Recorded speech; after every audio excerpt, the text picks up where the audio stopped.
Hola a todos. En este video vamos a encontrar la expresión para calcular el área de una superficie labrada, una superficie en el espacio.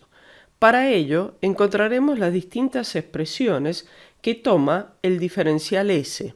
Veremos las formas de este diferencial que nos ayudan o simplifican el cálculo, o sea, encontrar el valor del área de la superficie alabeada.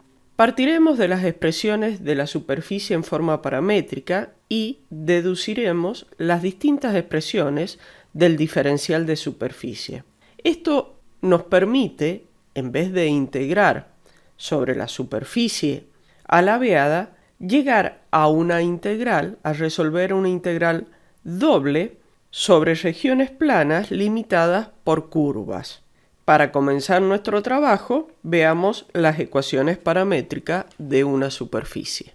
Si tenemos tres variables, x y z, en función de dos parámetros que son continuas en un dominio D del plano V, entonces RV es la representación de la superficie paramétrica, es la expresión vectorial de esta superficie, y a x y z constituyen las ecuaciones paramétricas de la superficie. Si S es una superficie paramétrica dada por esta función vectorial, entonces, ¿cómo se traza S? Está dada por el vector posición R de V a medida que el punto V se mueve en el dominio D. Cada elemento de este dominio V da un punto sobre la superficie.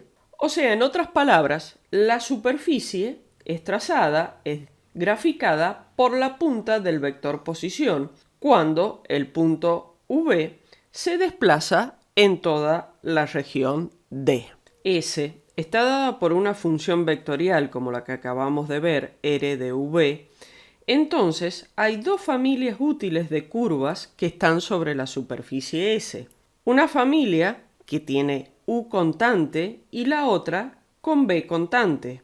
Estas familias corresponden a las rectas vertical y horizontal en el plano V. Por ejemplo, si mantenemos a U constante haciendo U igual a U0, entonces el vector R es un R de U0 B que se vuelve una función vectorial del parámetro B solamente. Tiene uno solo variable, un solo parámetro y define una curva C que queda sobre la superficie. De forma similar, si mantenemos a B constante, haciéndolo B igual a B0, obtenemos otra curva dada, en este caso, por R de U como variable, B0 como constante, que queda sobre la superficie S. Estas curvas se denominan curvas reticulares y de hecho, cuando una computadora grafica una superficie paramétrica, por lo regular delinea una superficie trazando estas curvas reticulares. En la parte superior de este video les dejo un enlace para que puedan ampliar el tema de parametrización. Continuamos. Encontraremos la expresión del área de una superficie. Como sabemos, la superficie está representada por la ecuación vectorial RV, donde x y z son funciones de V, con derivadas parciales continuas en la región T.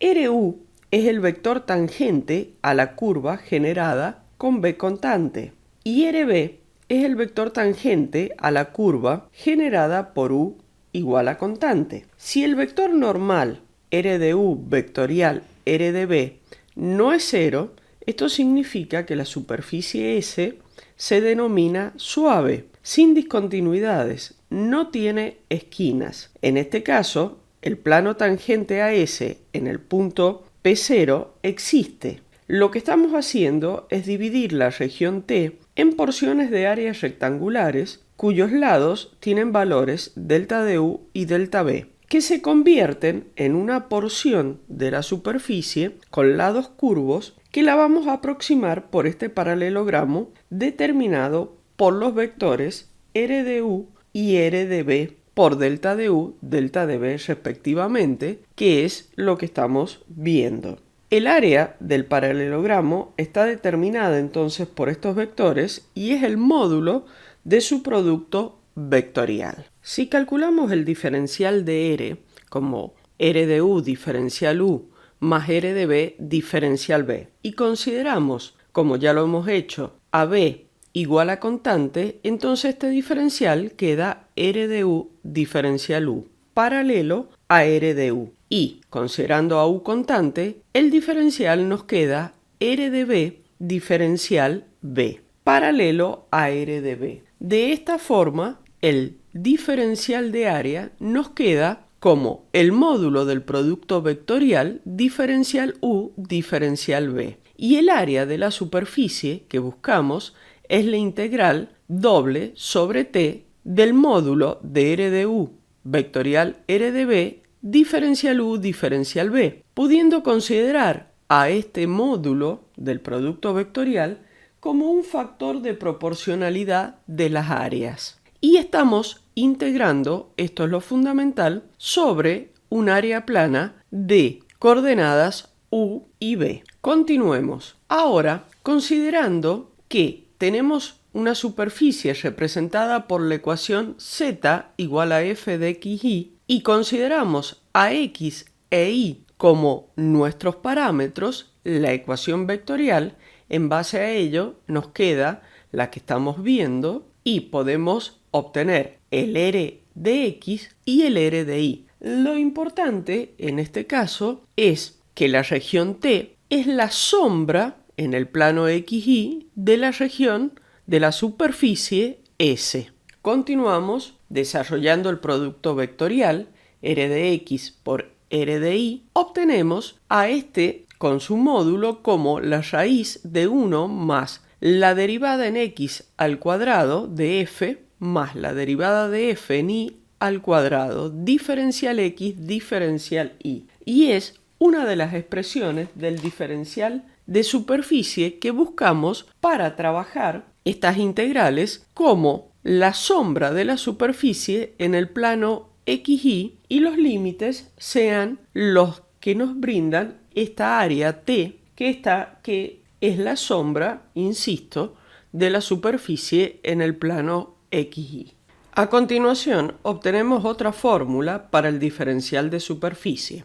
Partimos de la porción de superficie con su plano tangente, donde observamos que tenemos la componente K del eje Z, la normal exterior a la superficie, que tiene un ángulo gamma con K. Esta normal, recordemos, que es resultado del producto vectorial entre r de x y r de y. O también la podemos pensar como el resultado del gradiente de la superficie cuando hemos considerado a la superficie escrita como z menos f de x y igual a 0, o sea, en la consideración de una superficie de nivel, relacionándolas con las propiedades del gradiente. Ahora, la proyección de la normal en la dirección de K es el producto escalar entre ellas, que lo podemos observar, nos va a dar como resultado 1 sobre la norma de la normal,